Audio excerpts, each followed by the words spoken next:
Hello everybody, welcome to a Pioneer video. The deck they have in front of me comes from Anthony Lee. He just won the Australian Championship, so he's both qualified to Pro Tour Philadelphia, to the Worlds, and he won a lot of money.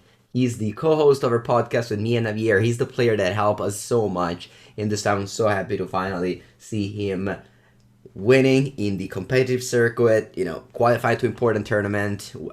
He helped us so much that it really makes me an immense joy, and I'm, just so happy this morning that I just woke up with just the biggest smile because he's from Australia, so he played basically while I was sleeping, and I just woke up with the best news possible, and really happy. So this is the deck that we played at the regional championship in Sofia. Then, we worked a little bit with Anthony afterwards. It changed very few cards. We played 2 unlicensed Urs, back to 1-1 with Reckoner Bankbuster, and then the rest is just the same. Important changes is the third Sheoldred, very good against the Mire and Phoenix. The second Mountain over Den of the Bugbear. It seems like a tiny change, but it matters so much that you just need untap lands, especially with Misery Shadow now, which you can just pump, and an untap land can make a difference in combat. Sideboard has, it's kind of like the classic, honestly, but, never mind. There is a change. That's Pithing Needle. Pithing Needle is super important against mono green. Really important against mono green, since most of your losses are to the Karn, because you now have Misery Shadow to, kill the 4/4 and the 5/6, so once you stop Karn, you really have a lot of time. I mean, sure, they can have Boseiju for the Pithing Needle, but it's really good. Now, like in Pioneer, every deck I play has 2 Pithing Needle in the sideboard. Even the Enigmatic Incarnation that I won with had 2 Pithing Needle in the sideboard, so this card is super important. If you play Pioneer, definitely put a couple of them in every sideboard. This is my suggestion.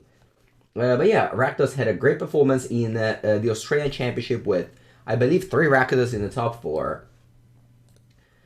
Yeah, unfortunately, my tournament didn't go well, but we had Pivo Levo, our friend of the channel, who made 11th place. He lost the win and in, and Javier, who also made top 36 to qualify for Philadelphia. So this deck gave the team a lot of invites.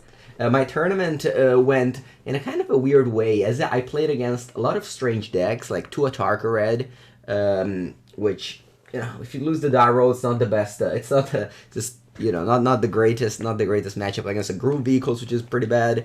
And also, I annihilated this deck with the Incarnation the following day. So, yeah, I mean, it didn't go great for me, but obviously one of the best decks in the format, and I'm happy to play it in the name of Anthony, the winner of the Australian Championship. Let's begin. Gualco R.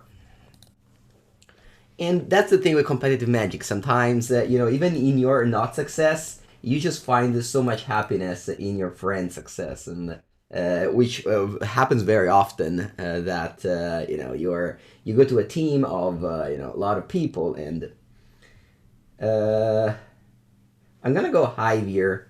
I don't think I don't think 2 life matters against the blue white. Power make disappear temporary lockdown. Okay, that's good to know.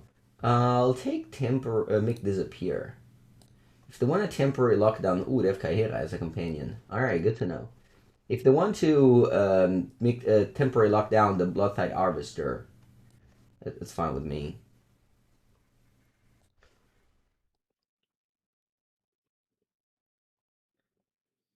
Good draw here. A Graveyard Trespasser very good against blue-white. Temporary Lockdown does not take it. This is only 1 or 2. A 0, 1 or 2, I guess.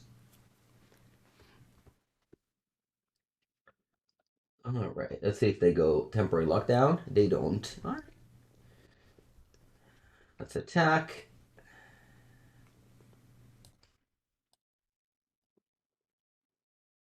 They could have Absorb. The problem is that I don't really have anything anything to do, whereas next turn I can just draw a card with Castle, so I'll play this thing now. It's possible they have Absorb because they didn't play Field of Ruin. That's okay. You keep on playing.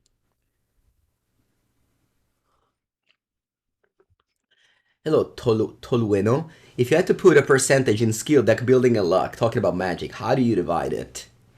Well, in Magic, usually the winner is the luckiest amongst the good players. You can never have a bad player winning a long tournament, a long important tournament. So you have to be lucky, but among the good players. Because luck only gets you, I don't know, a 5 or, like small events.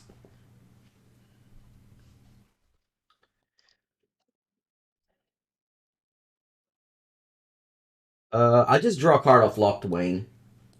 That'll put me down to 11, but it's okay. I hope they didn't draw Memory to Lose here. If they did, it's fine. It's over. Yeah, I mean, yeah, the three cards in hand are exactly this, so it's okay. Like the matchup against blue white is very often just combination of just being able to pressure them well enough so that they have to answer your things, and then eventually you outgrind them. But it's definitely not the case in this game. As I had a great start, but my hand is pretty bad. But it's a long game. We'll see. But yeah, honestly, just I mean, it obviously depends on the levels of competitiveness. Like, it's your store competitiveness, then sure, luck obviously matters a lot. But when you go up to like regional championship pro tours, it's yeah, it's luck is just over. There's no more. Like you don't consider it anymore. You will never hear at a pro tour level event somebody complaining about luck. Or actually, they gave me an option to blood as to loot the blood as well, which I will do it. Yeah, I will do it here. Ooh, Takenuma. I'll take the Blood Crypt away. Conte! Buongiorno, Conte. Thank you for your sub. 32 months. That's a long time, my friend. A long time. Okay. Do I want to play Fable? If I play Fable, they just go temporal lockdown. Hmm. It's pretty annoying. I think I'm just passing. I might just go for Takenuma, honestly. I might just go for Takenuma, honestly.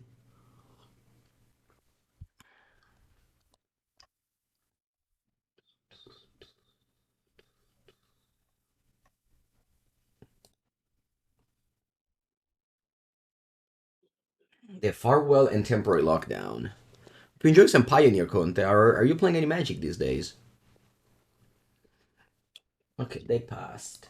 Now, I don't want to take another million damage from the castle, so I just use Takenuma instead. In return, the Graveyard Trespasser. I milled 2 Fable? Ah, yeah. that's that's bad. Alright, that's attack.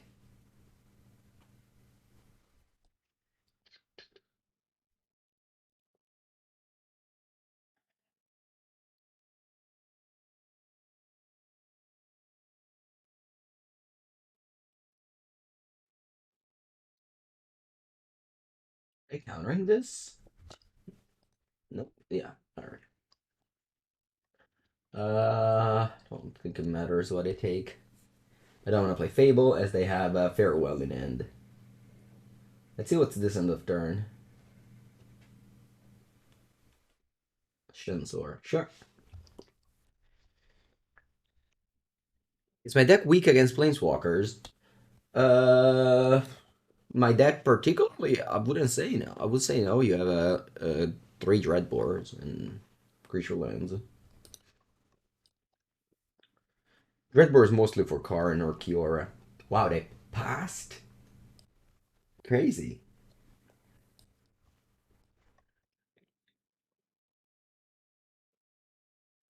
There's just no casting any of it?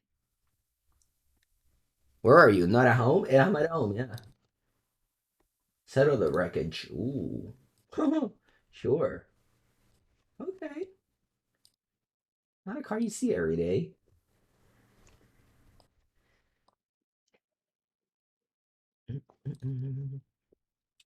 I will stomp you. Dovin's Veto. They could have Dovin's Veto here, but I'm still... Yeah, I don't mind. I'll play all my lands, of course. I don't hold lands because I have Castle. I might hold lands to lure them away from Fable. Is that Dovin's Veto? Yes? Alright, sure. Then I guess I'm holding land to discard off Fable.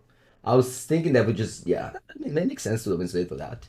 So now I'm holding the land so that I can discard it to the Fable. The Cellular Wreckage gave me 2 extra mana, so I have a lot of lands to work with now. You'd like to be more competitive with those skills. You have to spend much money on it. It's not just the money, it's the time as well. Because, yeah, competitively, obviously, requires that. Alright, they go fair. Oh, they go Shark Typhoon. Huh. Makes sense. This is a very powerful card in the matchup. Yes. I'll start to loot away this. And also auto loot away this. I think so. They have temporary lockdown. Oh, makes sense to cast that. How's keeping track of day-night magic mechanic in paper? You have this token and then you just flip it. It's not the best, but you know. The worst part of it, honestly, is just that if you don't do that, you get a warning. Like it's yeah. I think that's the most annoying part, is that there's actually a penalty if you fail. And in 2 or 3 warnings, you get a game loss or whatnot. So yeah, it's definitely a bad mechanic. But whatever, there's plenty of bad mechanic in this game. All right. Well, they play this Shark Typhoon. They can like I have 4 cards. They can sweep these, but I have a land here.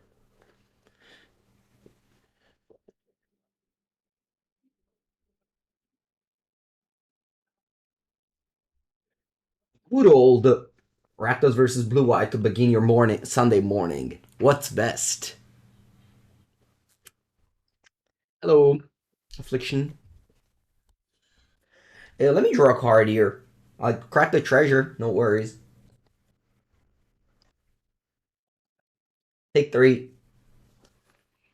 Unfortunately, this Dreadbore is sorcery, but ooh, Thoughtseize. I like it. I'll Thoughtseize you here.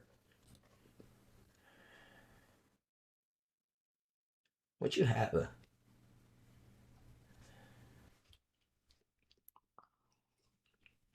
Absorb. You gain 3 life. This is annoying. I'll Dreadbore the shark. And then I'll go with the Hive.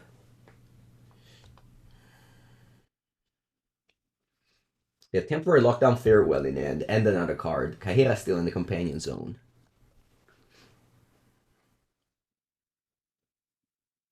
What's that, more? What you got? White, white? Faithful Absence on your shark? Lol. Okay, that's weird. What's that? Frank Dallas, thank you for the 2nd month. Welcome to the stream. Alright, so my opponent has temporary lockdown Farewell in hand. Quanti anni c'ho? 4? I have 9? It's 1 close. 1 short.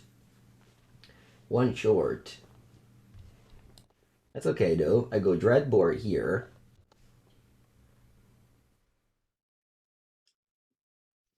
Right? Yeah. I'll go let me think about this. What if I just activate the Hive and attack with all? Because if I go Dreadbore here, I have to make this land drop to attack with this, or I make 2 tokens. But then they go Farewell. They go Farewell.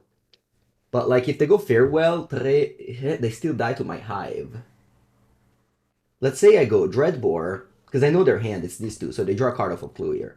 I go Dreadbore here.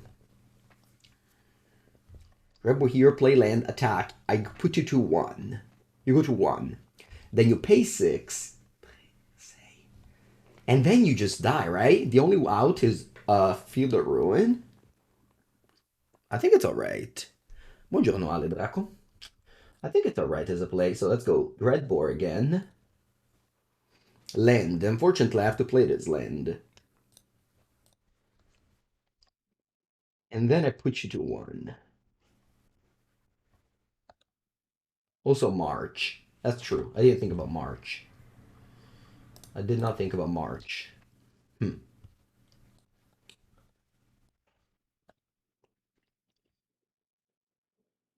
The 3 life of Absorb definitely matter. So my opponent now draws 2 cards. One of Draw Step, one of Clue. I have no cards in hand, so the castle obviously will be good next turn. And honestly, you play 2 of this, and this is a big deal in this matchup. March, yeah, it's a worst month, right? Let's go. Let's see. I mean, there are 1 life. My deck also contains the Bonecrusher Giant. I already used my Takenuma this game. Oh, also Graveyard Trespasser is lethal. Buongiorno, buongiorno.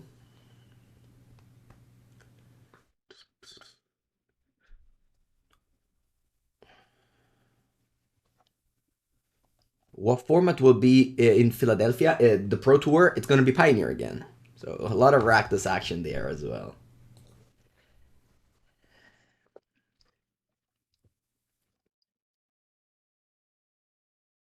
All right, we win. GG. Very good game. Very good game. Okay. Blue Eye Control. Let me take a look at our Cyber Guide. You got Duress, Go Blanks, Bankbuster, and 1 Pithing Needle I liked. Taking out the hers, 1 Shadow only, and 4 Pushy Pushy. And 4 Pushy Pushy. Yep, everything else looks fine. Let's go. Oh, also Sheoldred was also lethal there. My opponent at 1. Yeah, happy with how I played there. In Pioneer, there's no way to make a competitive as a turns deck. I would say that right now nobody found a good list, but you could be the first one. Fing Fong. This is the Anthony deck. This is the winner's deck. You want to get into Pioneer? What deck should you put your money on in? I'm not responsible for anyone money spend. I'm sorry. I will not answer your question. If you rephrase it, I can maybe answer your question. I remember once a player commented on an article of mine saying something like, I spent all my wildcard on your deck and it sucked. And there, it's when I decided that I will never answer this comment anymore. I'm going to slow roll the Thoughtseize here. Or maybe I can just... This is a classic. You have to sequence your land in a proper way. I'm just going to go top land. Thoughtseize is always good in this matchup. Yes, next week Anthony will come back, and we will see if I could have played turn 1 Thoughtseize and then would have been rewarded with a land, but that's okay. I could have played turn 1 Thoughtseize and with Blood Crypt, top deck another Blood Crypt, so I could have curved out easily. I decided to go for Haunted Ridge to curve out safely Bloodtithe Harvester into Fable, and that's okay.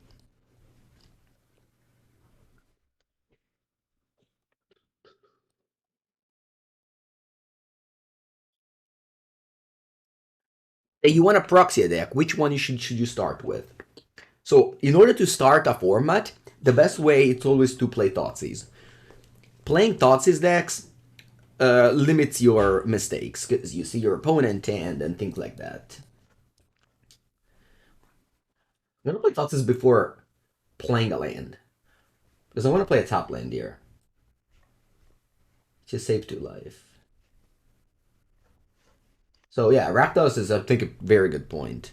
Buongiorno Li, another. Oh, they cited in Baneslayer Angel. Well, I have a Baneslayer Angel right now. I don't have an answer for. You know what? This hand is actually good. I think I'm taking Baneslayer Angel.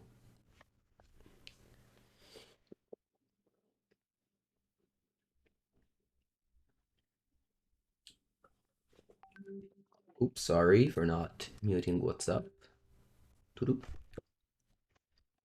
Alright, the Glacial Fortress. They have a good end here, but I mean obviously we had a great start too, so I'm fine here.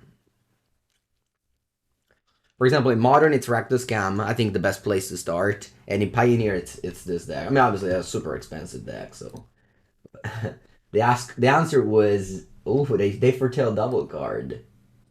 All right, my opponent foretell Pithing Needle. That's a great one. I think I'll play a proactive Pithing Needle on the Wandering Emperor. Because I know this is in their hand.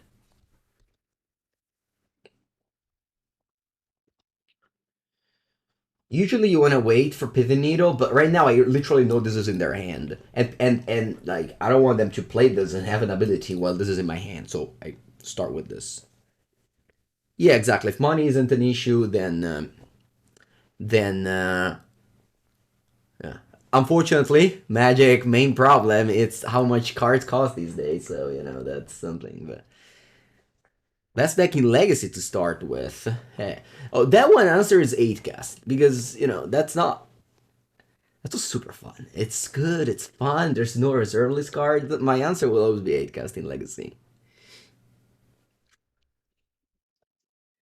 Right. Wait. Actually, my hand is just stocked. I don't want to discard anything here.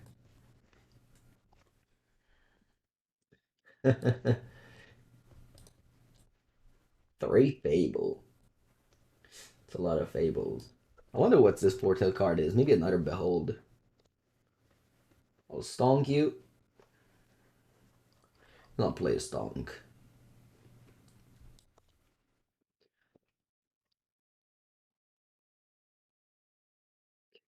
Okay. At the moment, what's the funnier format? You mean the format that you have the most fun on? I enjoy Modern the most, yeah. Sure. Like a 1/1 shark.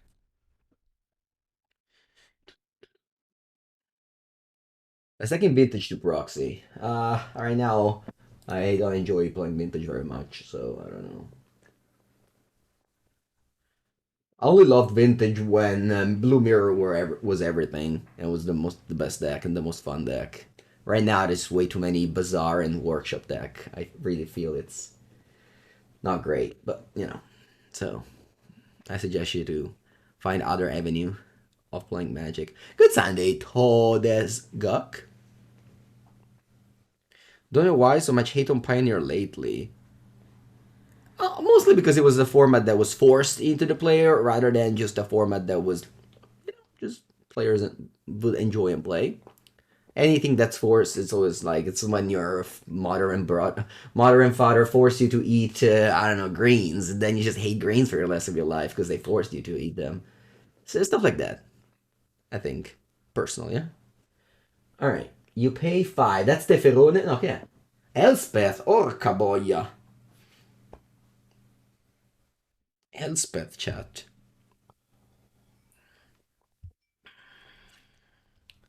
Buongiorno Bazaar. Elspeth Sun's champion chat. Ay ay ay.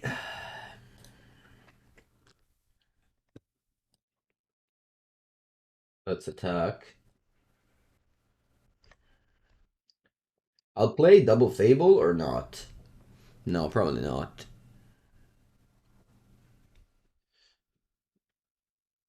Probably not. Just play one because I need the land to discard for the other one. If I play double Fable, I only loot 2 cards. They have a Fortal card, Wonder Emperor, and a Mystery card in their hand.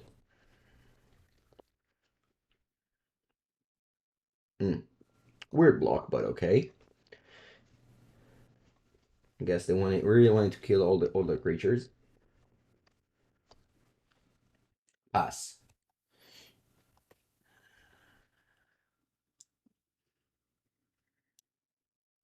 Green Devotion is hard to beat. Stop saying that. Green Devotion made like 1 top 8 in every major event. Like, the people that talk about Green Devotion so much are the people that just didn't practice Pioneer and just say things on the internet. Rakdos. Yeah, also in Australia it was double Rakdos in the final. Memory Deluge. Okay. Most of the problem with competitive Magic is that it's just most people that comment on it don't actually play. They just comment. But yeah, that's okay. It's also like my work is probably coming from the people who mostly comment and don't play. All right. Oh, I drew Bonecrusher Giant. Do I want? I think I keep it. I'll I'll loot this only. Yeah. Go blank. Start with go blank. Green made top 8 in Australia. Sure. Okay, what's top 8? Zero in Europe. How many in USA? Maybe one. Like what I'm saying is it's a deck. It's a deck. Do I go blank?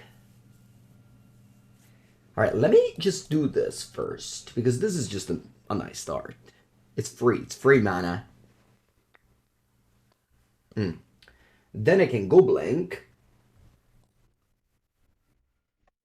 Maybe just go blank afterward. Yeah.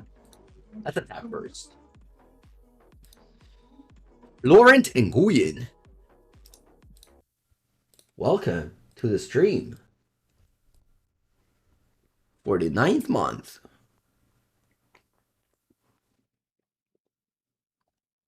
Would you, librarian? Yeah, this Mind Rot also exiles a Memory Deluge. Well, I mean, mostly it's here for Phoenix.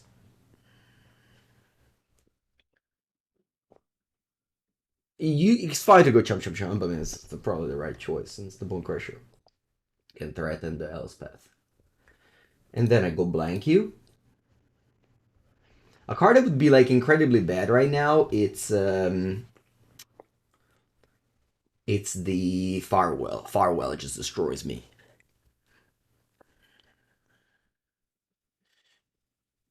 Alright, let's see what they discard. Discard Lyra and Emperor. Lyra they had in end. Jeez. So they kept the card that's even better than Lyra and Emperor. Okay. I don't play anything. Your turn.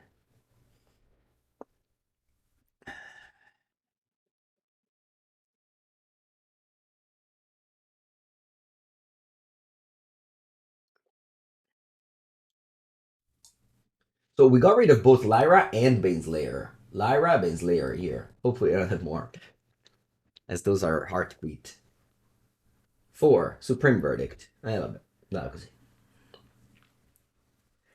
that's okay.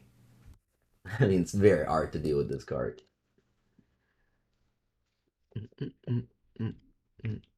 They have 0 cards in end. So they kept Supreme Verdict and drew a land. They have 0 cards in hand right now. I drew a very misery Shadow. I'll play another Fable. And I'll play a very misery Shadow.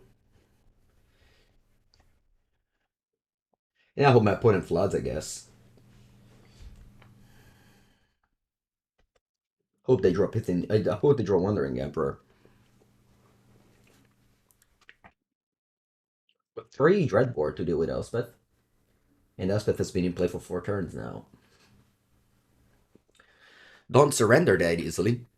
If you surrender that easily, then you should probably play another deck, as Rakdos Midrange often gets into a complicated board state.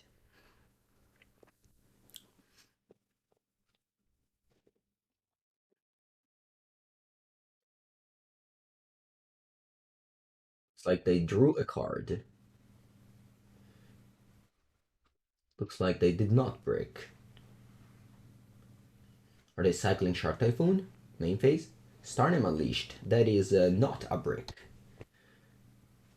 They made 3 Angel Warrior tokens? Va bene, ho perso. Good game. Let's go to game 3. That's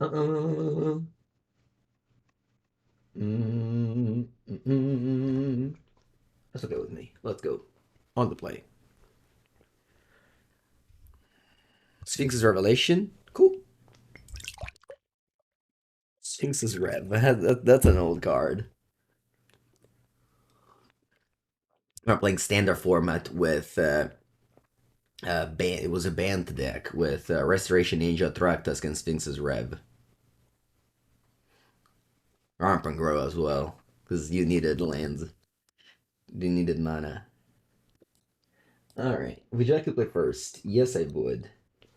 Alright, it's a 2-land hand, but that's alright.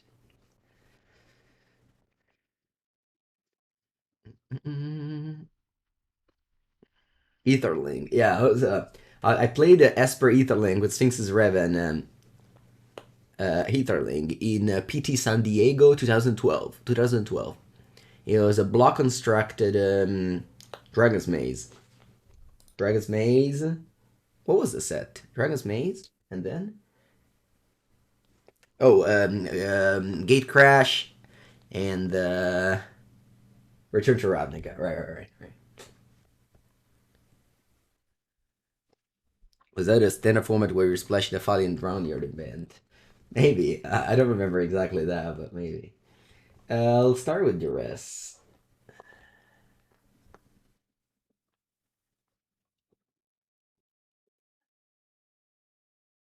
think I'll take the 2-for-1 card and behold. Everything else is a 1-for-1. We can work with that.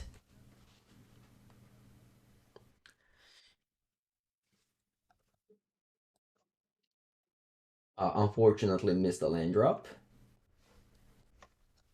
I will trade with Eidolon's Veto here.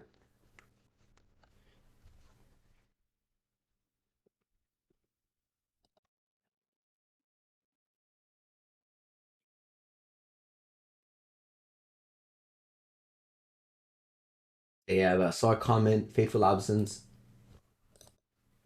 Let's see if they pass. They do. Alright, this comes into play tapped, and I pass.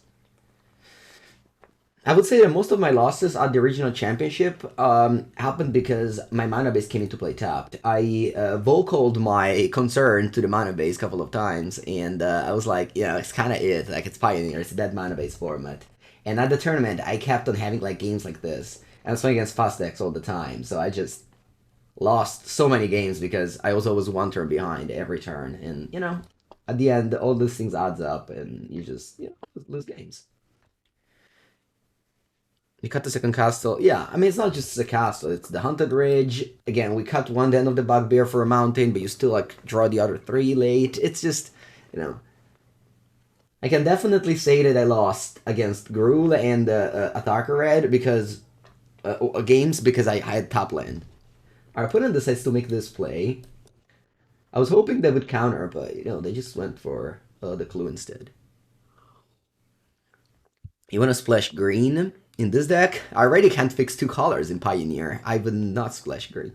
Green, no.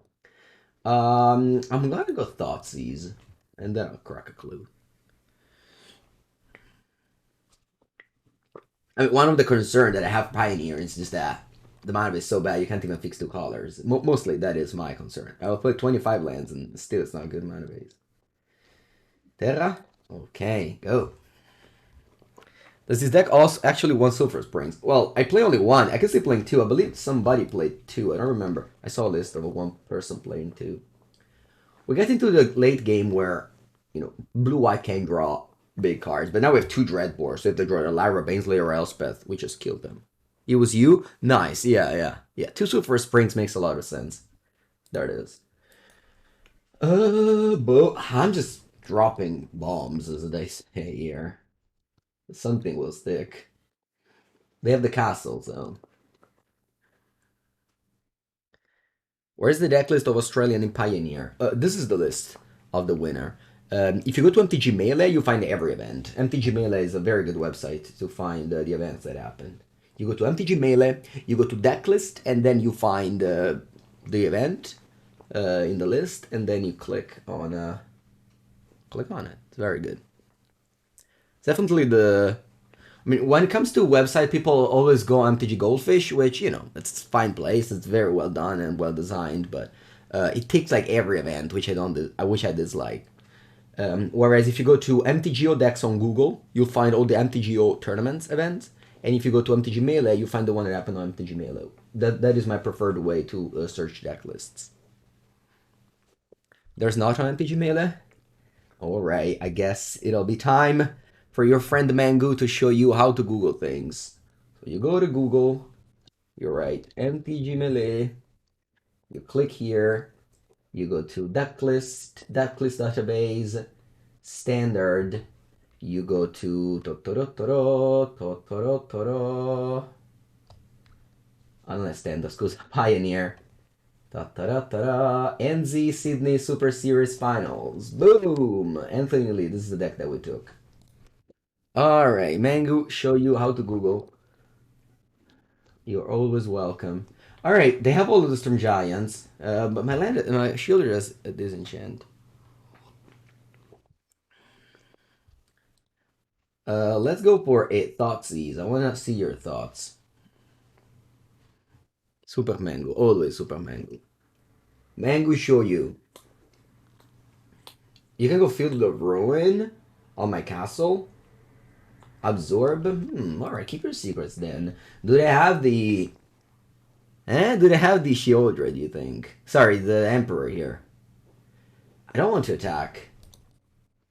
Let me play this thing pre-combat and exile the Memory Deluge. Hello, did I move?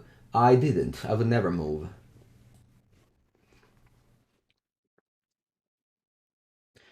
You know what? I so not move that I don't want to attack. Solo che non attacco. Dai, let's try this. Not attack. It's a major mistake. But they absorb my Thoughtseize.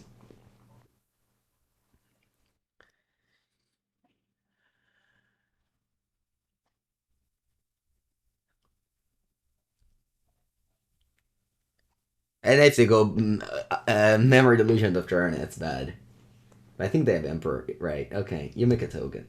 Emperor now it's bad because I can just... I mean, they can make 2 tokens in the meanwhile, but the tokens are not good enough. Rakdos also won in Japan. Yeah, I saw it in Japan final of Rakdos. Yeah. Yeah, I mean, Rakdos definitely the winner from this weekend. I believe the last weekend the winner was Phoenix. Phoenix performed great last weekend. Settled is a thing. Settled the wreckage. Yeah, they even played it game 1, I believe. Baneslayer Angel, ma tutta la vita Baneslayer Angel. You get away with Rakdos. It's okay, Eli. You top 8 the hardest event ever of the weekend. The American RCU is like 1,000 people. It's insane.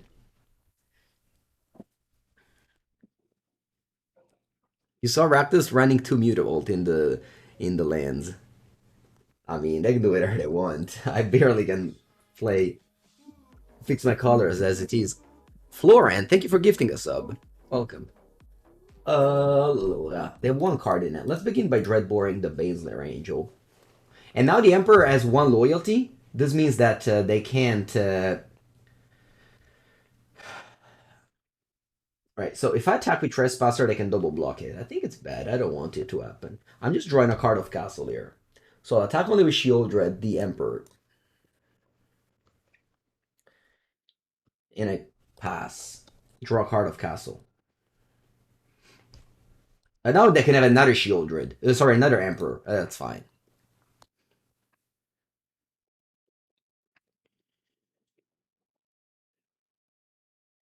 You live 13. Two.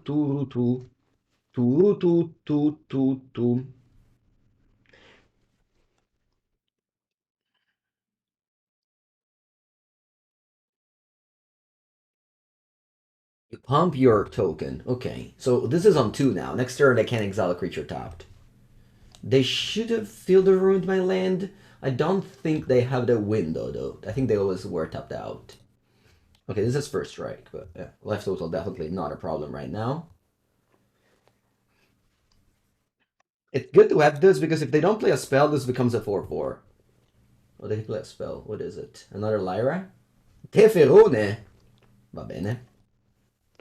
You have 1 card. And you draw a card. Oh, you take 2 damage for drawing a card. I don't know if I would have missed this on paper, but my mind definitely forgot about it right now. On BSC paper, you are way more focused, so you don't miss those things, in theory. All right, let's draw a card, take 3.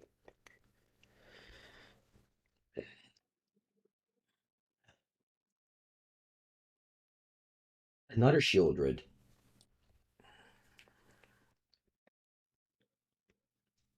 It's funny how Castle plus Sheoldred act at work, because I basically lost only 1 life here. And the Emperor as well. Ooh. Va bene. Va bene, you exile my Sheoldred. Mm-hmm. Draw? Fable. Uh...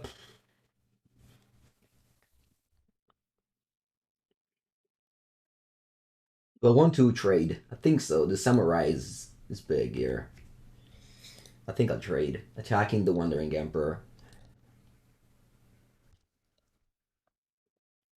Exiling Baneslayer. Buongiorno, Tashi. What's up?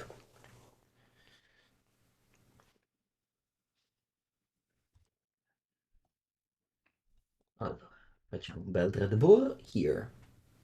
And then I play another Sheoldred, which is legendary. And now my opponent has a few cards in hand. They go to 10. The Emperor does nothing. I mean, they can make a 2-2 if they want. He played a Gruul Food deck. Oh, so you're playing an Aspiring Spike deck. That's okay. It's not a crime. Okay, what's that now? No, cos'è? 6? Please tell me it's a Shark Typhoon. Elspeth! Oh no! I already used my 2 Dreadbores. Oh, you -3. Wow. You -3. Hmm.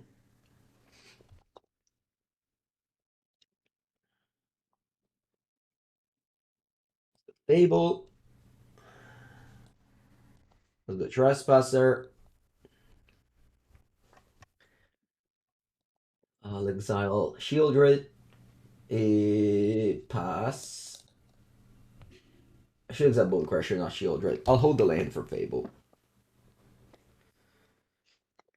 I think they're looking good right now, but bad right now. But my opponent has 4 minutes on the clock, so that's definitely a way to win. Yeah, we have only 1 Pithing Needle. I didn't feel like citing more than 1. I saw my good friend Tianfa Moon Upumpa at the tournament on Sunday. He had 5 wins, 2 draws, and lost last round. He ID'd sorry he drew 2 games that he was going to win, but he just drew them for time. So he was basically undefeated up until round 7.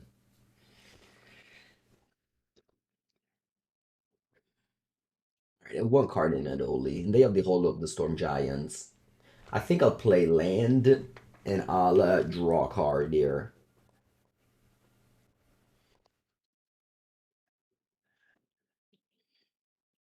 There. No attacks because they have the Hall, so I'm just passing. Yeah, yeah. Blue-white in Pioneer in paper is low, let me tell you. Every Pioneer versus Phoenix game, 1 player had to win 2-0. It was Phoenix versus Blue-white. It's impossible to make 3 games. And we practice a little bit of that. It's just impossible to make 3 games. The same thing, honestly, with Phoenix plus... I mean, the Phoenix, Rakdos, Blue-white, if you match these 3 decks, it's so easy to go to time. So easy to go to time. I'm probably going to lose this game eventually because they have Elspeth. So easy to just +1/+1. You don't have to do much. I'm still playing for the timer, of course. I'm not giving up that avenue of victory. I am most likely 0% chance to win this match outside of the time.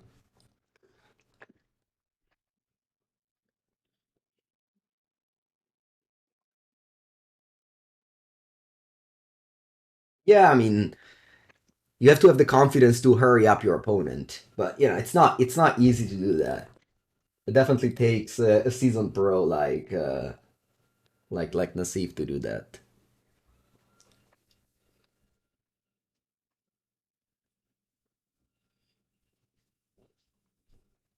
Okay. Niente. I don't want to trade soldier for nothing, so I'm just passing. Just because like if you're not a season pro, a Hall of Famer,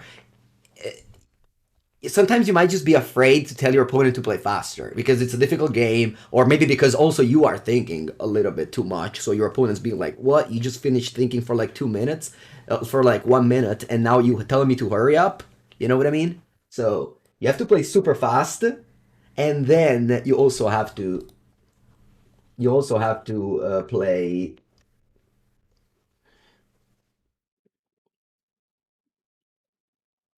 You have to play super fast, and then you also have to play to tell your opponent that they should play fast.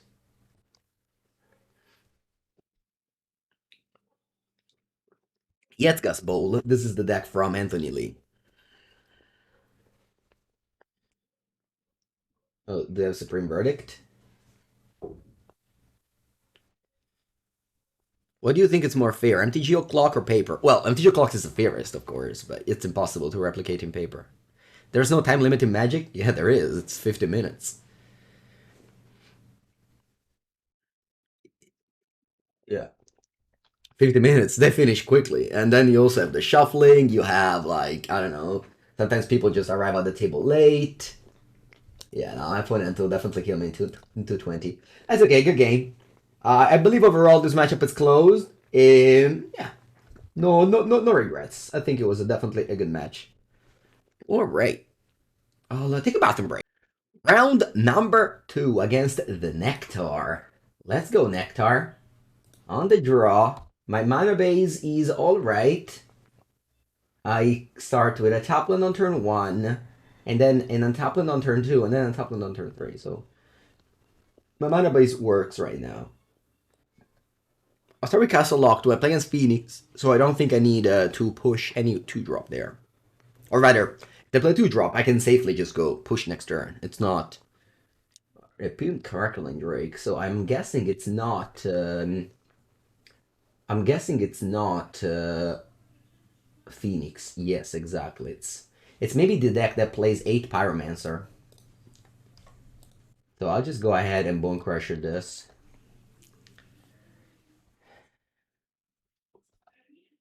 As, yeah, that was a juicy target.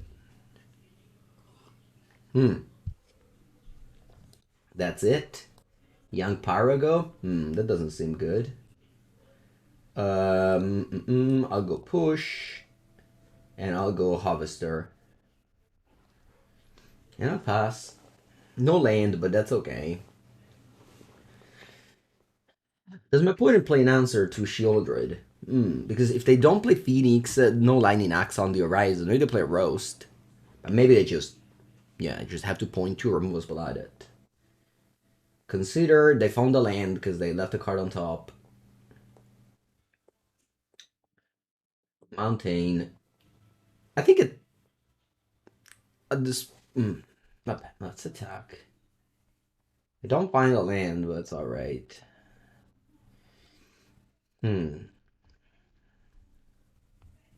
I wonder if I should play around... I think I'm playing around... Spell Pierce here and just play Bonecrusher. Whenever they Spell Pierce your Fable, it feels bad.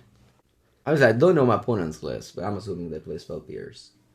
They use a charm, my Harvester here. Yeah, see, that is a charm for the Fable. Third Party Iconoclast, sure. I don't have removes for it right now, but it's okay. They Fiery Impulse, sure. That's good. That's a good card advantage from a... no, sorry, tempo advantage. Draw, it's a land. Now, couple of options available. I could go... I could go Fable. What if I go Fable, and then end of turn, put the Kroxa in the graveyard, next turn I can escape it? I think I like that. Because I'll be able to loot 2 with Fable, so that I'll have exactly Kroxa plus 5 cards to escape this. I'm kind of slow rolling this Sheoldred a lot. Of One Mind, ooh, that's powerful. That's powerful. All one mind. One mind and draw two. Because they have human and soldier.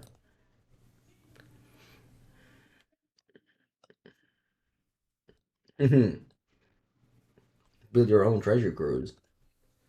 The deck, of course, also has treasure cruise, though.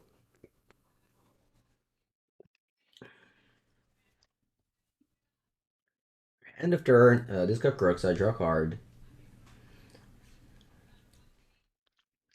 Fable triggers. Yes. I think I'll discard two Harvesters. Now I can go Mountain, Thoughtseize. First I want to attack. Nah. Thoughtseize. And then I'll go Kroxa. What's this? Sorcerer class. So end this battle, we draw two cards, I discard two cards. Creature control have a top, a blue, or a red, so this one only takes a sorcery. I think I'll take Fires of Victory. I'm very happy I didn't slam Sheoldred, but instead took this route. I think it was a very good play.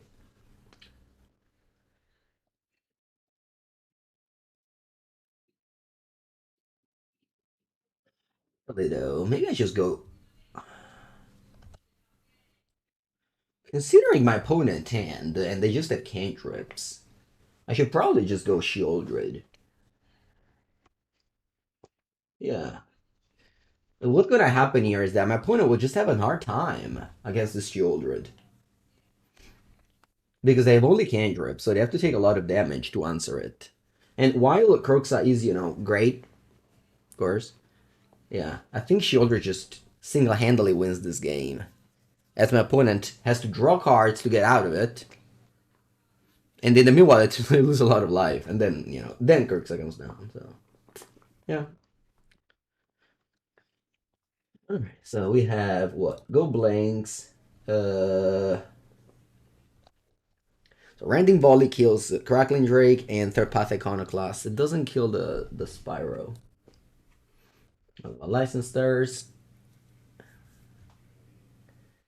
Probably still good enough for Rending Volley. I don't know about Duress. Misery Shadow is bad. Bankbuster. Yeah, maybe bad. Dreadbore. Not sure how to cyber, honestly. Maybe Harvester is bad.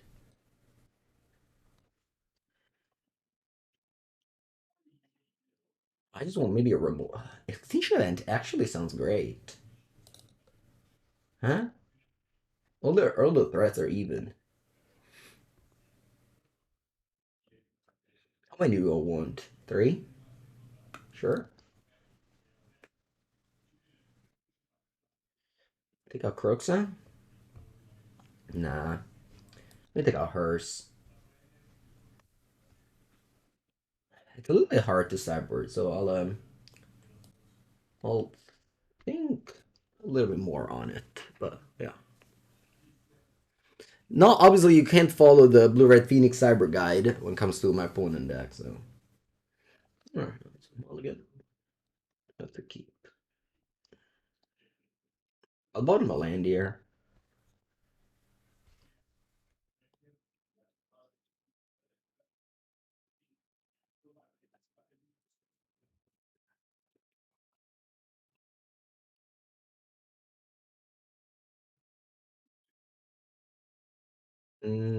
Swamp Untapped. Do I want to duress? Or wait? I guess I'll wait.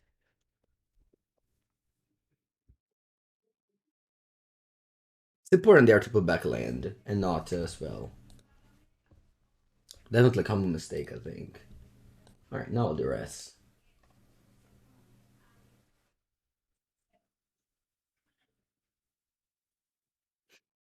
Is a charm, huh?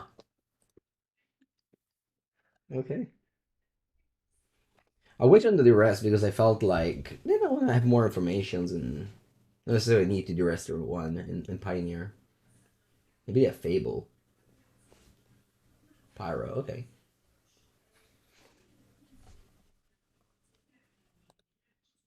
I push and they spell pierce. It's annoying. So I guess I'm going Haunted Ridge. Push.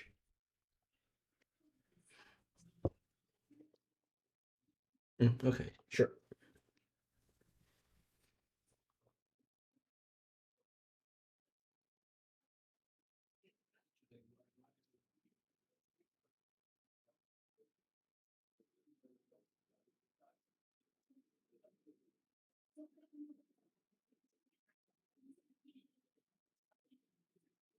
Just go top lane and attack me.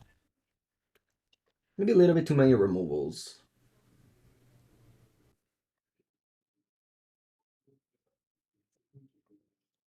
Thoughtseize because I can go land the cruise next turn. Huh. Bonecrusher Giant seems annoying.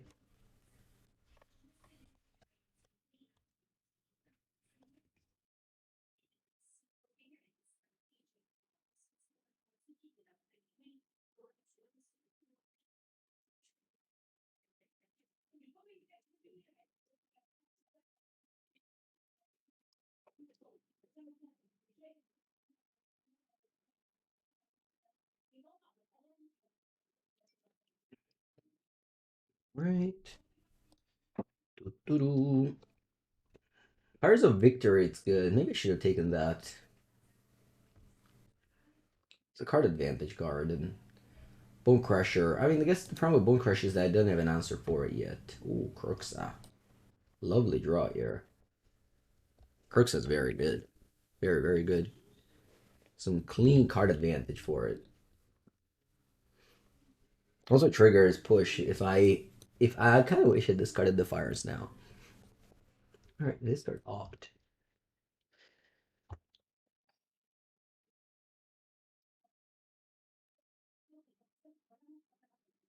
I'm still losing this game to like crews and such, as I don't have good threats.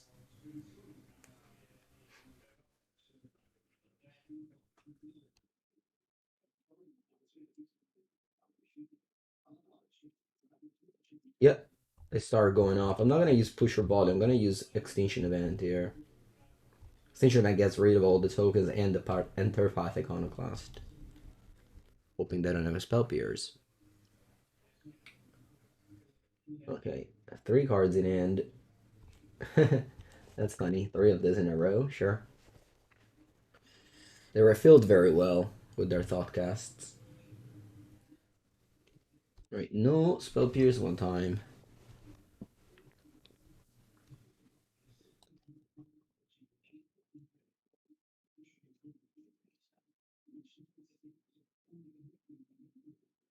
No spell pierce one time. Nice. Even or odd? What's this called? Even. Go.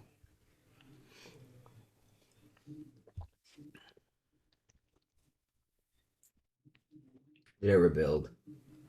They rebuild. Could you play Trespasser first? Hmm. I draw a land now. I can go push Kroxa, which is huge. Right? I think so.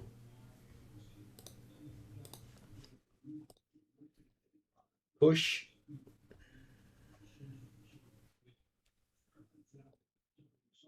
Kroxa. E 1, 2, 3, 4, 5.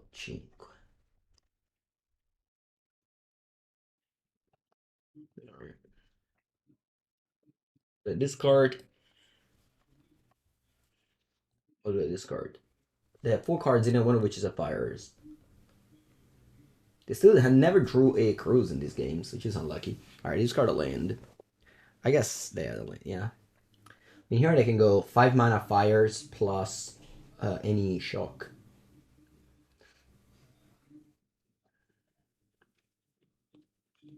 I said to use push there because push kills Crackling Drake. Sorry, volley kills Crackling Drake. Push doesn't kill like a Bonecrusher Giant or sorry, volley doesn't kill Bonecrusher Giant or Pyromancer. Woo! A raid by Seth Manfield. Thank you, Seth. Welcome, everybody. We're playing some Pioneer from the deck that my friend Anthony Lee won the Australian RC with. And what was challenging? All right, no blocking here because they have fire, so obviously this looks like a fishy attack. I'm not gonna bait. Welcome, welcome, all the raiders from Seth Manfield's stream. Okay, they played Niv the Perun. Cosa fa? Whenever you draw a card, deals 1 damage to any target. Alright, unfortunately, one too small for my... Whenever you draw a card, deals 1 damage to any target. Whenever you custom... Yeah. I think I'm gonna be able to kill my Kroxa, maybe. I have a bet. Let's attack. That's, oh, let's see.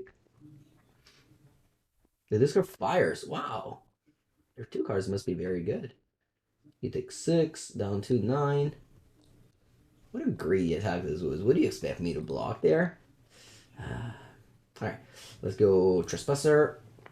Day Night. I exile your creature. You get an 8. Do I play land or not? I'm gonna say not.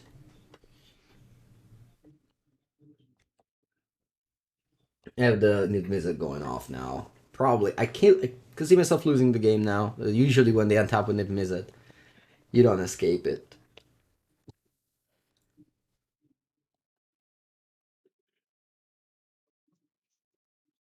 Oh, you ping Kroxa. Yeah.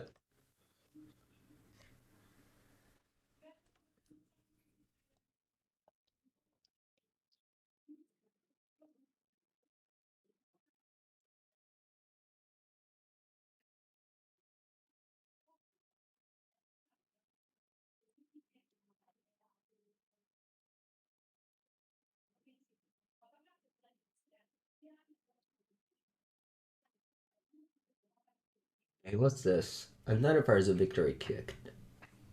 Yep. You have 3 cards. You deal 1.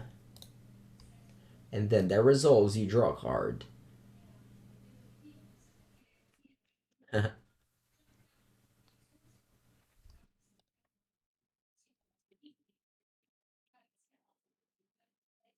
Yeah, with 3 Extinction Event and how many Dreadbore have I left in the deck? 2? The problem is that my opponent just drew so many cards off of the Niv Mizzet this turn that it's gonna be impossible to come back, right?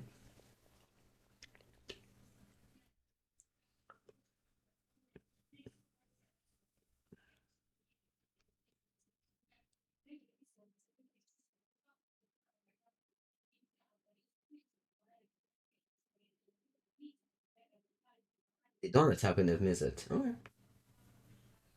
We'll go blank. Not the worst.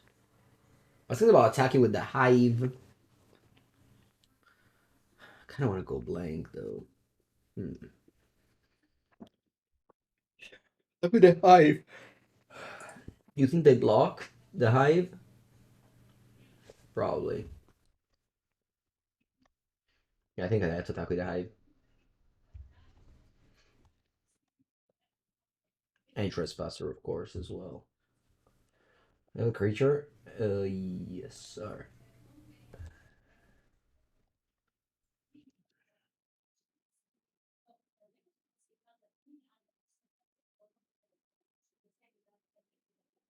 As much as I love to clean their graveyard, I can't let them untap again when they've missed it, so I have to hope they block with it.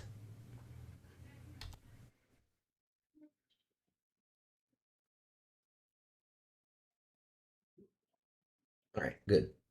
Do 1 damage to this, 2 damage to that.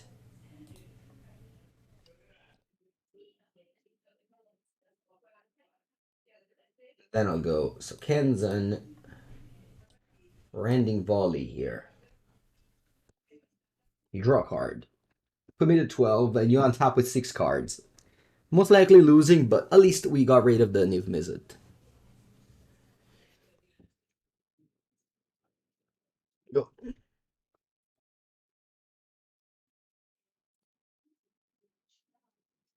Might not even play Treasure Cruise, I don't know.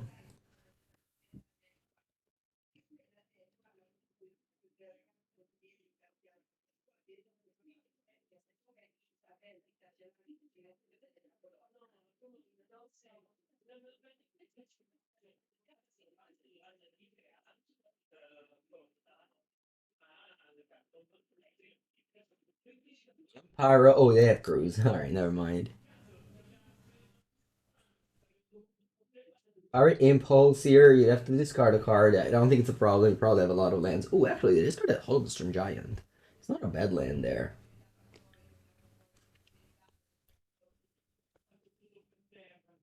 Yeah, 4 cards. One of the problem with Pioneer Cruise decks is that sometimes just flood. Although they discarded Hull, which means to me that they don't really flood. I'll play Thoughtseize first, and then I'll play Go Blank.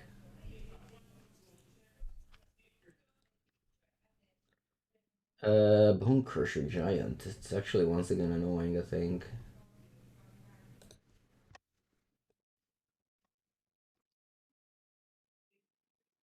They remain with 1 card in end. And we have a Kroxa next turn. I guess they have Ether Channeler. Yeah, maybe I should have just taken the Channeler. Because I would have bounced the Kroxa. But then they could have gone like Bone Crusher end of turn, deal 2 damage, make a token. That's a lot of damage. They discarded Blightstep Pathway Far, so they still have the Ether Channeler in end.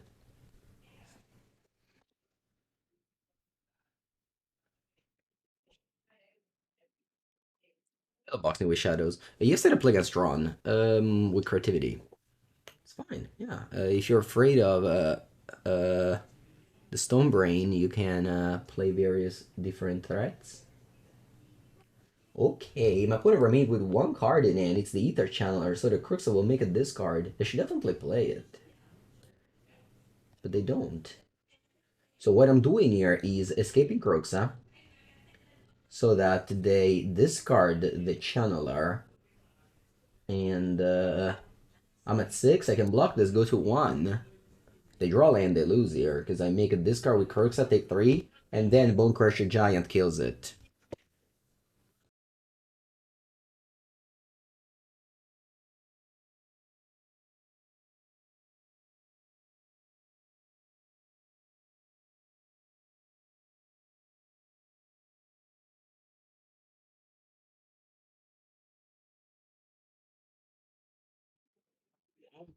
Okay.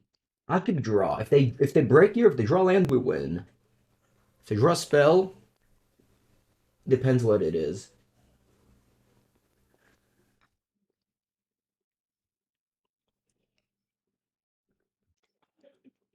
One card in their hand.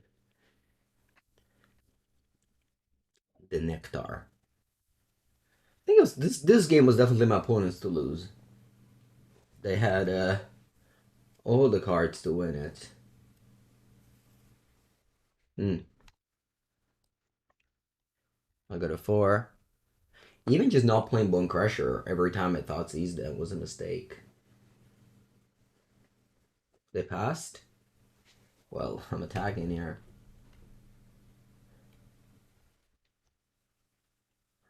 I don't have many avenue to win, so I have to attack.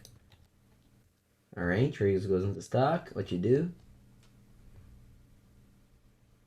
You play something. What is it? Fire Impulse? No, opponent! You just lost the game. Just discard Fire Impulse. Alright.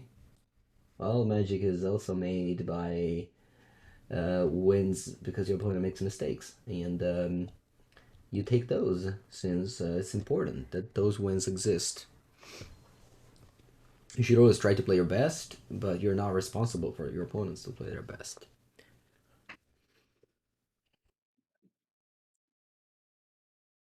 Thank you, Lupo. As the only member of Twitch chat right now, I want to thank you for watching. Araben 1 is our 3rd round opponent.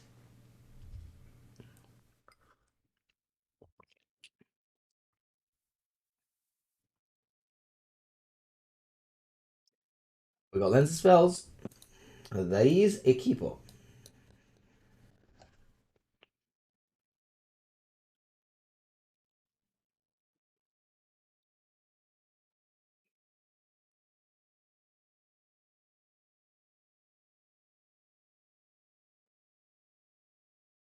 That is Equipo indeed.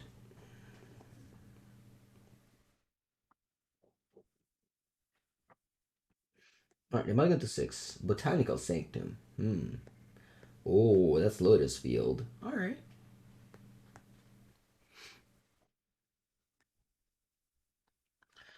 Lotus Field with the Grazer.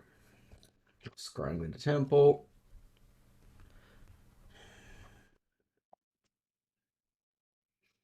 Let's see what's my next draw here. Obviously, you want to draw as many Thoughtseize as possible to stop their ultimatum.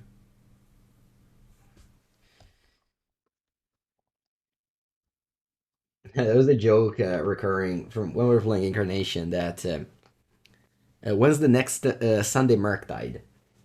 Today on my YouTube channel, you're gonna have a Izzet video on Modern. It's not gonna be Murktide. It's gonna be an Izzet with their Path Iconoclast. But yeah, every Sunday you have an Izzet, usually Izzet Murktide. This week I spiced it up.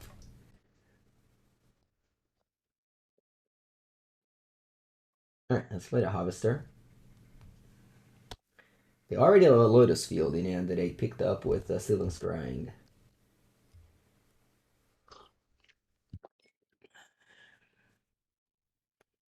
They... Okay, net 1 mana, draw card. It's hard to disrupt. I know. But yeah. They got Thespian Stage, and they can copy the Lotus Field. It's very important that they draw Thoughtseize now, because they have 3 cards in hand, and they have 7 mana next turn. With 2 Lotus Field in play on turn 3.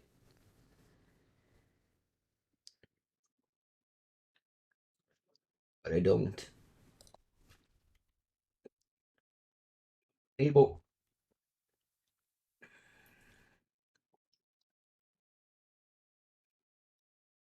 And then I hope they don't have 4 of the pages and etc.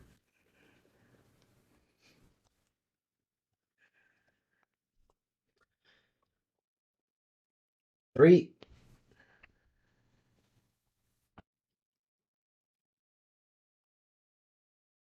What deck is this? Yeah, it's... if I've never seen it before, you're gonna... I think you're gonna see it now. It's called, yeah, it's Lotus Field, Eden Strings. Okay, they produced 4 mana now with untapping 2 lands. And they can cast Ultimatum. And once they cast Ultimatum, this should be a lock.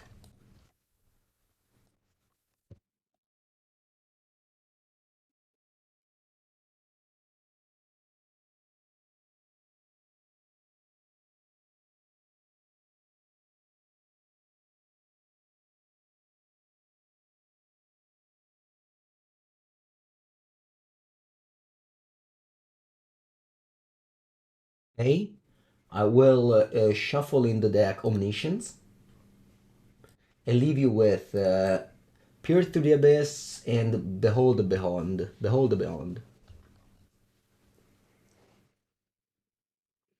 So discard their hand and fetch up 3 cards.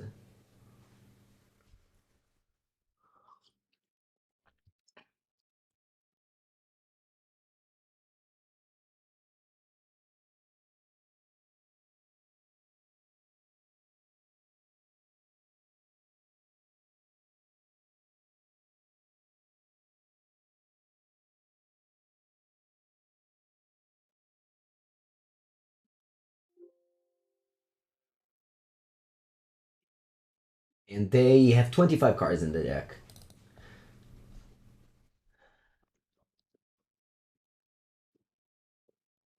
In the hand, sorry, in hand, I meant. They pay 7, they play the strings.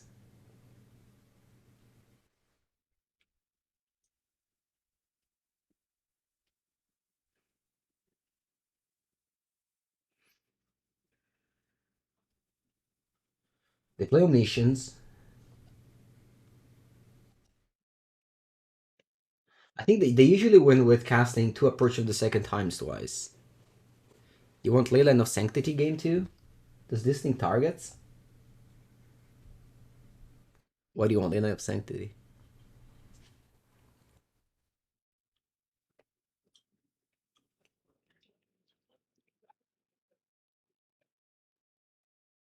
Also remember, this is a manga stream. We don't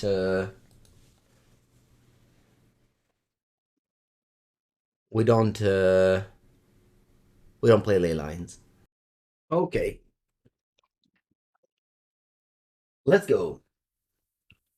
Araben 1 wins. Now, we bring in Pithing Needle, which on top of stopping Karn also stops a Thespian stage. Very important. Let me see the cyber guide. Yours go blanks. Rending Volley. Bankbuster. Taking out. Push. Dreadbore. Hers. The Rending Volley stops the 3-4, which often they use. So I think it's better than Graveyard Trespasser. Although my opponent didn't pass for it. But usually they use the 3-4 to combo. The 3-4 is the Lear is the name. Not even in Legacy. The ley lines? Yeah, I don't like ley lines. I mean, obviously there's some decks that have to play Land of the Void in Legacy, but okay. Sure.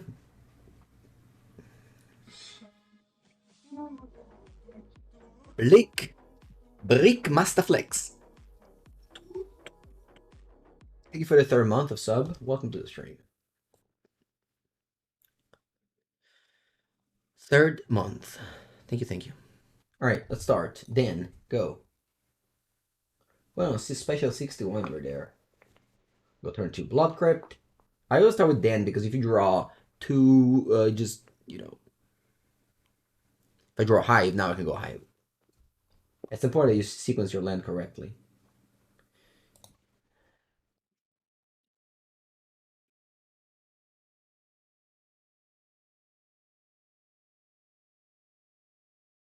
Here, the Hydra. Okay. Urborg Grazer makes a huge difference. A Borg Grazer is just like, I mean, as much as people say it as a joke, it's really a time walk. The Arbor Grazer. Like my opponent last turn combo 1 turn earlier. Hello, sidewalk. Yeah, great morning. So they can go Simon's Crying, Lotus Field, pass. Not much to do about that. Next turn, though, hopefully I draw 3 new cards, so I'll draw either Thoughtseize or Duress or Pithing Needle to disrupt my opponent. It's very important to also pressure them, so turn 2 Bloodtithe Harvester is very important.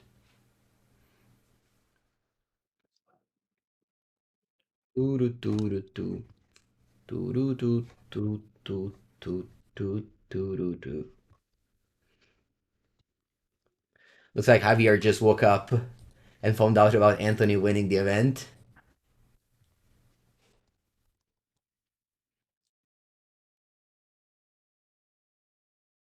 That's yeah, such a happy news this morning when I woke up. Such a happy news. All right, we found the Thoughtseize. That's important. Let's play it. Che questa? Joint exploration.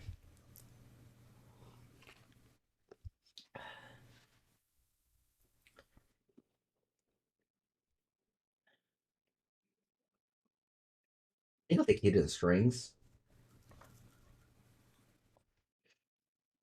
Then I'll play go blank. And then I'll attack.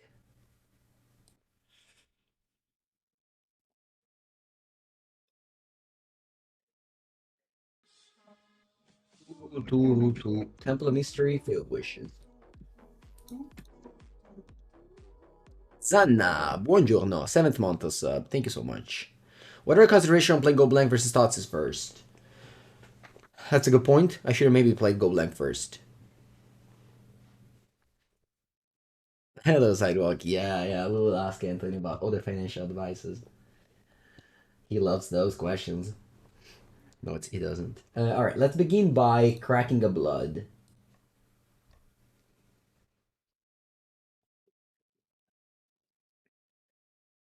Misery Shadow.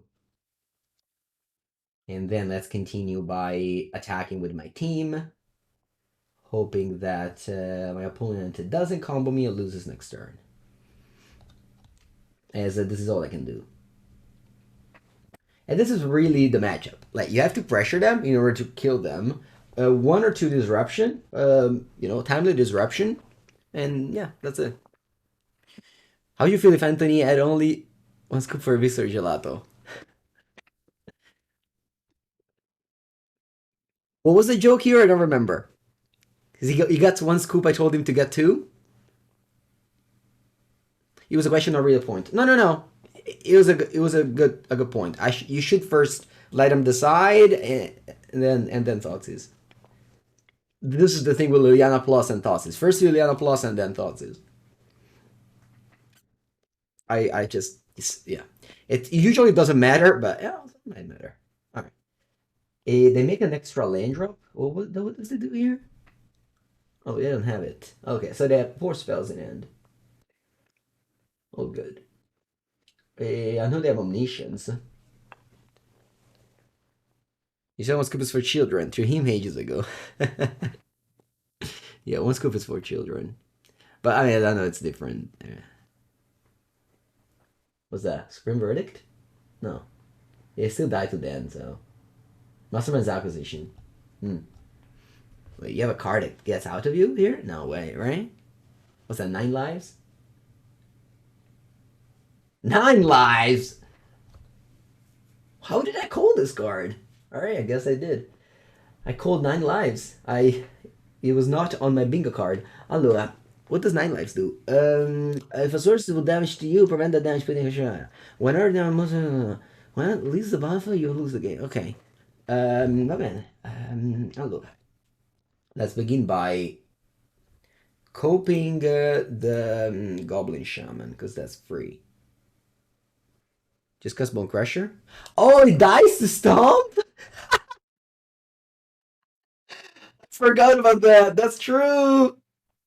Oh. Oh, that's funny. I'll take a screenshot of this. I was like, 9 lives? That's weird. Sure. Bonecrusher Giant, among everything else it does, it makes, I mean, it never comes up. The Bonecrusher Giant ability, it never comes up. Damage can be prevented this turn.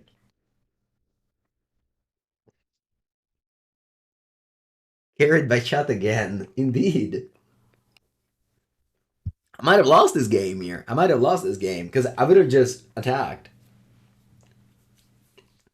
Maybe though, before. Do they go to 0? No, right? They stay on 3. Yeah. No, it comes up versus Fog decks. I mean, in the past it did came up. It's just that I've never played this interaction in so long. In the past it did, I remember.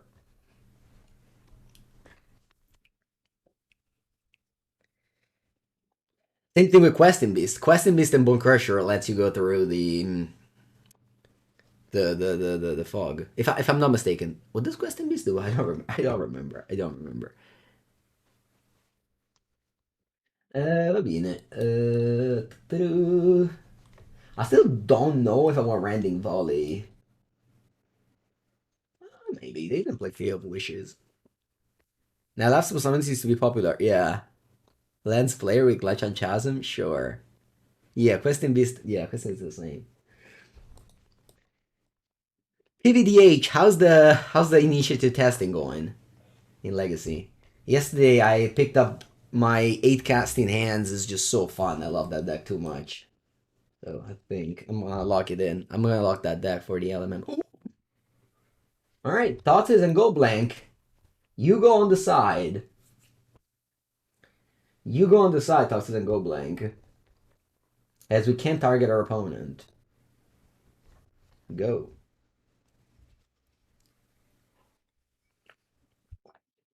Playing the showcase today. No, no. I don't know what to do. Maybe organize a cube or something. I don't like to play at computer too much. Pithing Needle. That's good. That's good. That's very good. That's very good. Should I play it now? This is a sub for extra Kroxa.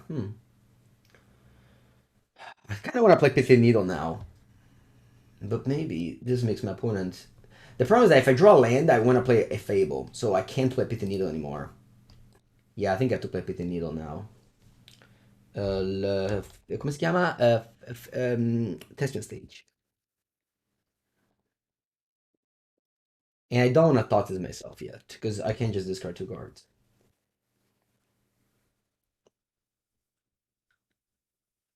Yeah, it's funny that I asked the question. I'll pull out a little bit this conversation that happened on Twitter the other day. So I asked this question yesterday on Twitter. Just Judge, can my opponent cast Chalice of the Void X equals 0 if the Trine Sphere in play? Because I was playing as my friend, and he wanted to play Chalice on 0 against me, and he had Trine Sphere in play, so he had to pay 3. And I was wondering, if you play 3, you have to make at least X equal 1. But I remember, I wasn't sure about it. I wasn't sure about it. And I swear, I had like, how many answers? Like 200 answers, and they were split yes and no. It was really funny. Like the amount of people that didn't know the answer yet commented, it just gives you a sense of how much people are confident in themselves. Yeah, yeah, yeah. You have to pay 3 always, but you can't play Chalice on 0. People are so confident in their choices. It was kind of amazing how many people just answered despite not knowing the answer. But it's okay. That's good. That's why we are all different. Okay, they don't have a second land, or rather a fourth land. What was the question? If you could cast Chalice of the Void X equals 0 with Trine Sphere in play. Yes. Start go blank and duress. Va bene. Let's attack with Goblin. What a card, Fable. Let's play Sheoldred. And do I want to Thoughtseize my Thoughtseize there? I guess I can do that later. I don't need to do it now.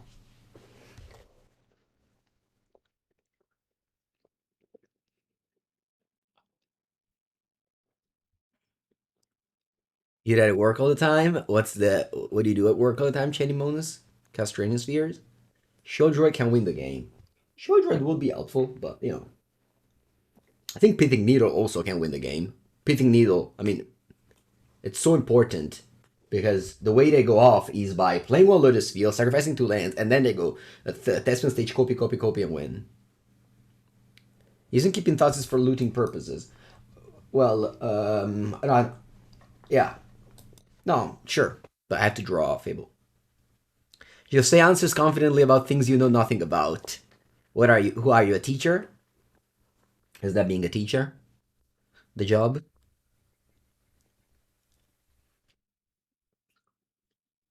My thing is that, I play Magic for a living, and I play Magic like 12 hours a day, 10 hours a day. Or not just play, but like think, or something like that. And so often I get messages from people that, obviously you just don't play Magic at all. And they're so confident about their answers in general. Project manager in ET, okay. I don't know what that means, but I respect. Okay, you should go Grazer. Va bene. Go Grazer. Mm.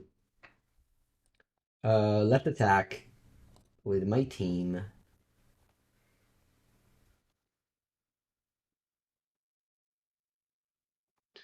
Chumpy, va bene. Let's play things now. Let's go Trespasser. Deal 1 damage.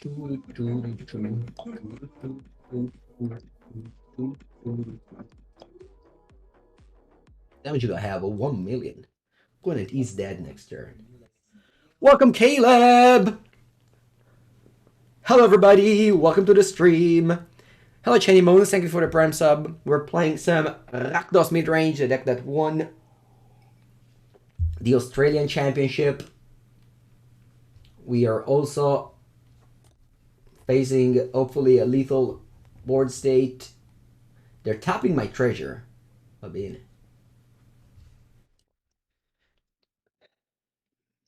Good evening, everybody. The Supreme Verdict? Hope not. Granted. What do you grant for? What do you grant for? Black Lotus? What have you been playing, Caleb? Any fun magic action today? I hope so. Alright, opponent chose 9 lives, that's AGG.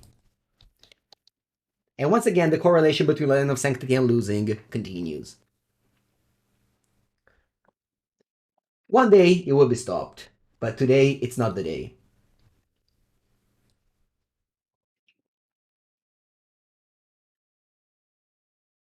No fun, only sorrows. Yeah, limited. Limited.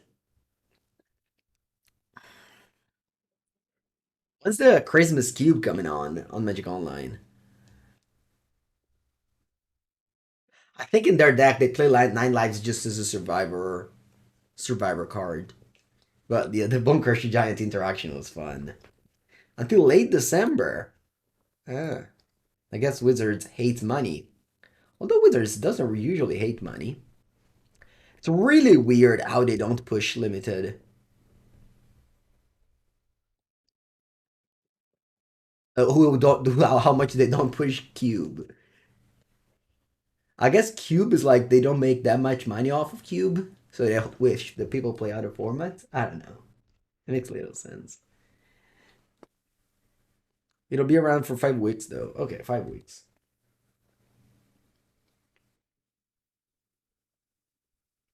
What's this? Skycleave Basilica. La Basilica.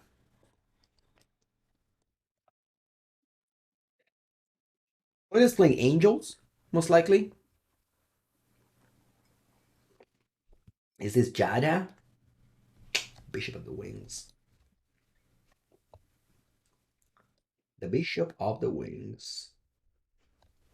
We can kill the Bishop of the Wings next turn with another Bloodtithe Harvester. Whenever an angel does buff the game for life, and whenever an angel dies, you make a 1/1 spirit token. But this card is not an angel. Brushland. Jadina. Beautiful card. Jada Font of Hope. Can I draw a removal spell, please? Please? Oh, there it is. Very nice. Let's do it. You get a token, so I guess I'm gonna do this in upkeep, right? Every time you look at Bishop, you see you have 2 guns.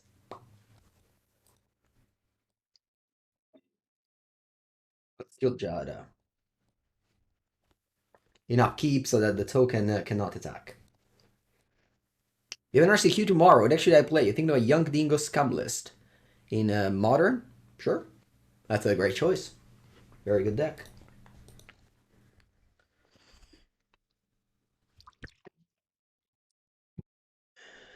Nykthos. More bishops. Va bene, va bene, va bene. They have 1 card in and only, so I'm gonna make a discard, and then they have nothing, so they have to draw out of it, which, you know, their deck can certainly do.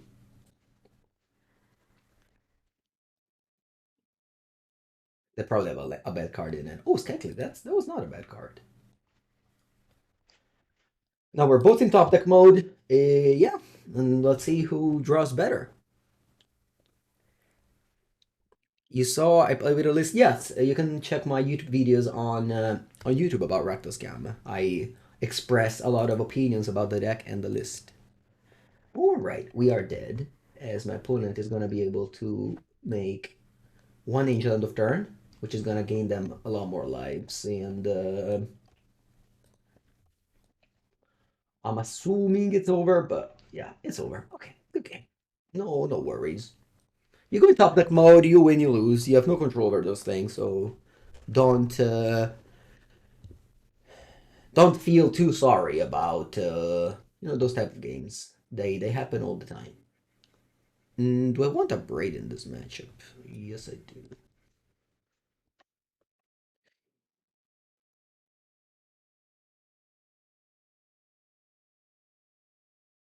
This is how I sideboarded in the cyber plan that I wrote for the RC. Yeah, I stick by it. Let's go. You personally attach your self-worth to winning every game. Yeah, you can also do that. You're gonna feel very bad eventually and stop playing Magic. So my suggestion, if you wanna keep on enjoying Magic, is to yeah, emotionally detach yourself for games you can't control. Attach yourself emotionally to the games you can control and try to play the best.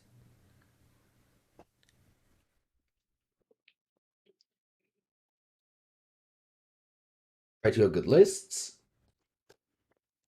and etc. But there's some things you can control, so that's okay. I'm planning on making a model list for November. Yeah, every month for Channel Fireball, I make a tier list. In this case, it's gonna happen next week. Huh? Should I go for push? Hmm. I will. Although, of course, I have Extinction Event, so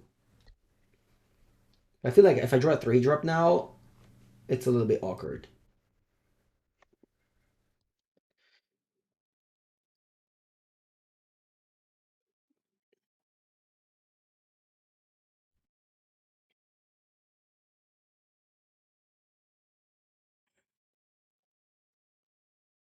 Three, Rage's Valkyrie. This card is good. Thoughtseize. Thoughtseize can take Collected Company, but I feel like I have to go Sheoldred here. It's just too good not to, I think. Because I have a 2 and a 4. An Extinction Event can take a 3. And maybe they go like Company into 2-3 drop. Oh, two position. This is honestly why I mean, whatever. But I dislike to play two legendary cards. Alright, they go Company. Hopefully I just put 2-3 drops into play. Imagine they put like 2 Valkyrie into play. That would be amazing. Wow. Alright, they get 1/4/4 Angel token though. Living End just disappeared, didn't it? No, Living End's still a great deck. It's just that, none of the influencers play it, so nobody plays it or consider it. Okay. All right. Well, for sure I have to go for this Extinction Event saying odd, which will kill the 3 most important creature on my opponent board. And then I'll Thoughtseize my opponent. And finally I'll attack with Sheoldred. Okay, I'll take Company, even though they don't have a land for it, I think it's still the right play. The other creatures are just Pepega creatures. Which is kind of their deck. It's made of Pepega creatures, but altogether they overcome you. Oh, they use Sky Kill Operation. Yeah, that was important. Sheoldred was very important for my plan. That's okay. Yep.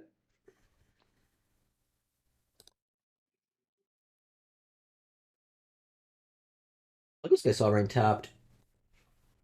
Top land, I mean. I'll kill the Skycleave and pass. And they can't really attack because they can block. And then I have a 4/4 illusion to attack with.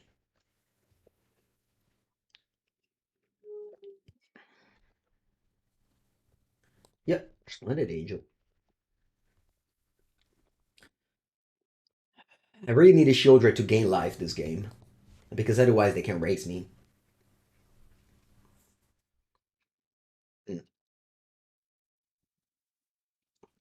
Let's loot away this land here. Push. Very good draw. I can push the Angel token. Then I'm gonna crew the Sovereign. Attack with both. Kill your Resplendent Angel. I think I'm gonna draw a card now because I didn't make a land drop. Okay.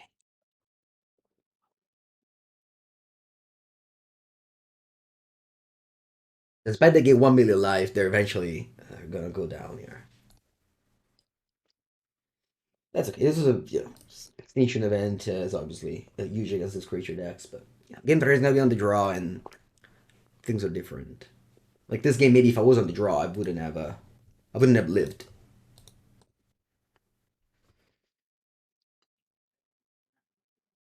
Screw the boat. F6 attack with all.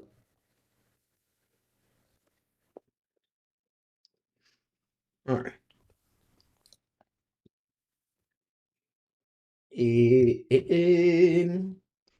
Well, one Bonecrusher over Misery Shadow on the draw. Yeah, let's go.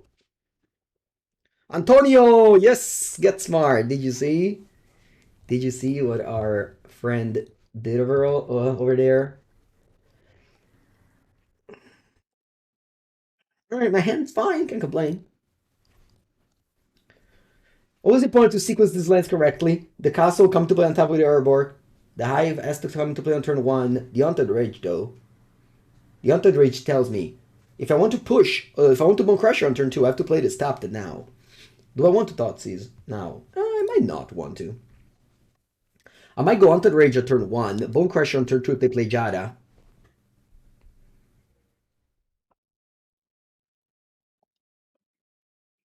We go Hive now. And I have to think because, nah, I just have to go Thoughtseize here. Company Misery. Alright, let's just take the real card. And pass. Opponent has just one next and Corsair and few lands.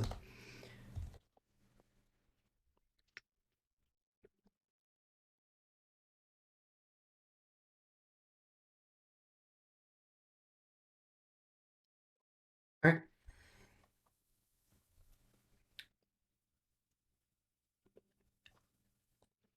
So Hunter Rage Fable. The Fable next turn will give me a treasure, and I can use a treasure to trigger push. Next and Corsair with flying. Right. You play a planes to play this thing. You also play planes that wasn't in your hand, so I can map your hand exactly. Very good. Draw. Let's loot away 2 lands here. What lands I want to loot away? Probably just these 2. Extinction Event. Huh. Let me attack.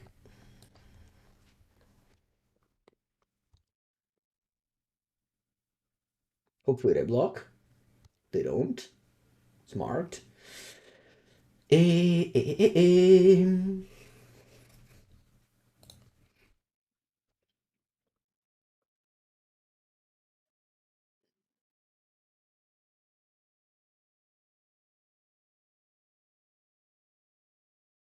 I'll play Bonecrusher. Then the upkeep, I will push the Resplendent Angel with the treasure.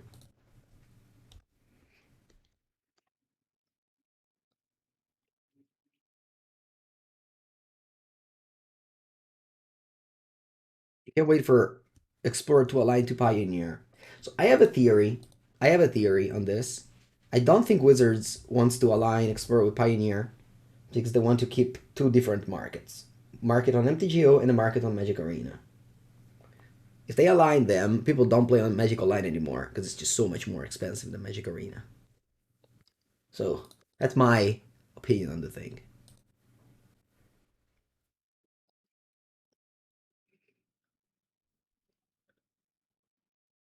Attack with a Hive?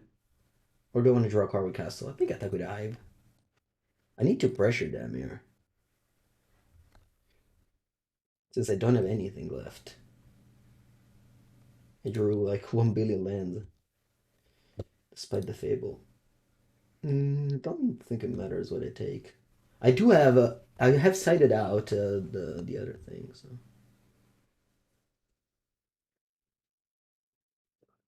All right, let me change the order. You take 7.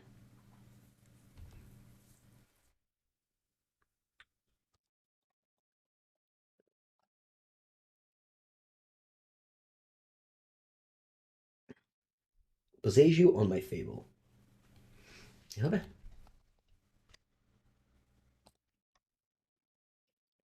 Deck, it's time to give me spells. Very important that you give me spells, deck.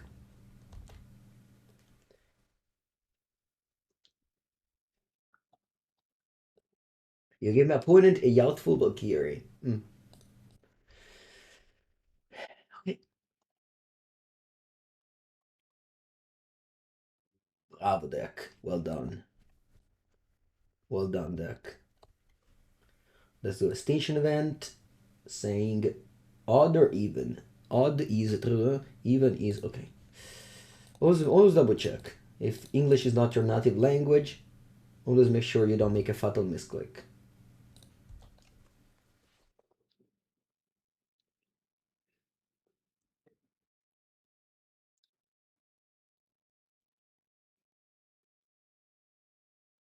Mm-hmm. Draw. Thoughtseize. Perfect. Perfect. Exactly what I wanted to draw, honestly. So that we can loot it away.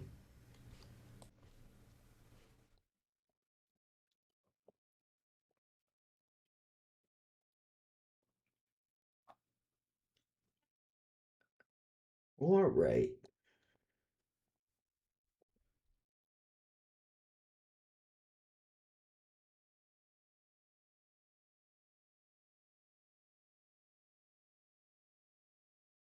You take, set to do a novel. You go to 2.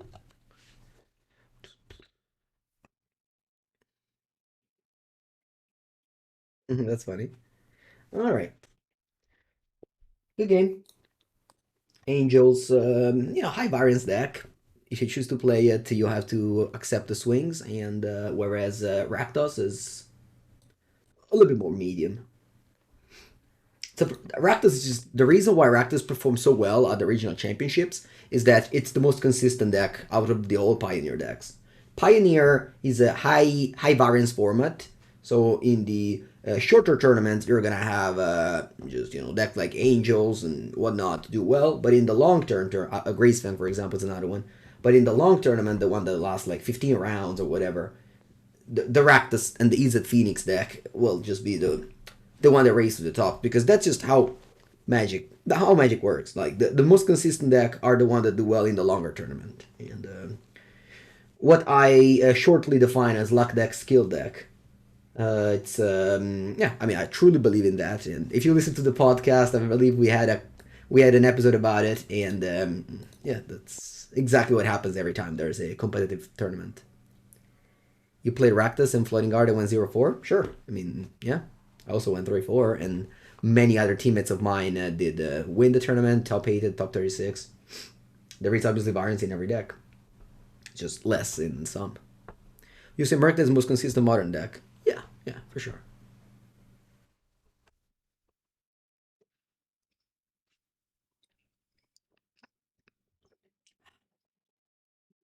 Final round with this deck.